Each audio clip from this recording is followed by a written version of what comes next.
Hello everyone, গতকাল আমরা চলে গিয়েছিলাম স্কাইট্রি ঘুরতে।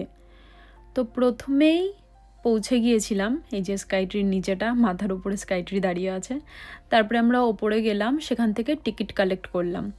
এখানে দুটো ডেক আছে, একটা ডেক আছে 350 মিটার উচ্চতাতে, আর সেকেন্ড ডেকটা যেটা টপ ডেক সেটা হচ্ছে 450 মিটার উচ্চতাতে। তো আমরা কম্বো প্যাকটাই নিয়েছিলাম। প্রথমেই পৌঁছে গিয়েছিলাম 350 মিটারের উচ্চতার ডেকে।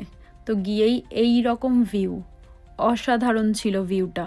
ওপর থেকে দেখতে পুরো মনে হচ্ছে টোকিও শহরটাকে আমি চোখের নিমেষে দেখে ফেললাম। এবার আমাদের যাওয়ার পালা টপ ডেকে। এই 350 মিটার থেকে এখন 100 মিটার উপরে আরও যাব, 450 মিটারে। কিন্তু এই 100 মিটার যেতে এখানে কয়েক সেকেন্ড মাত্র লেগেছিল লিফটে, আর ওপর থেকে আরও বেশি সুন্দর লাগছিল। নিচের ডেকটা থেকে আমরা যতটা সুন্দর না দেখেছি, ওপরে উঠে তার দ্বিগুণ সুন্দর লাগছিল দেখতে।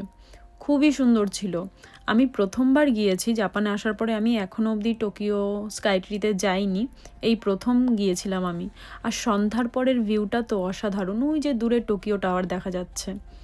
তারপরে ঘুরে ফিরে চলে এলাম, আমরা নিচে নেমে এলাম, আর লাস্টে এখন বাড়ি ফেরার পালা। বাই, দেখা হবে পরের একটা ভিডিওতে।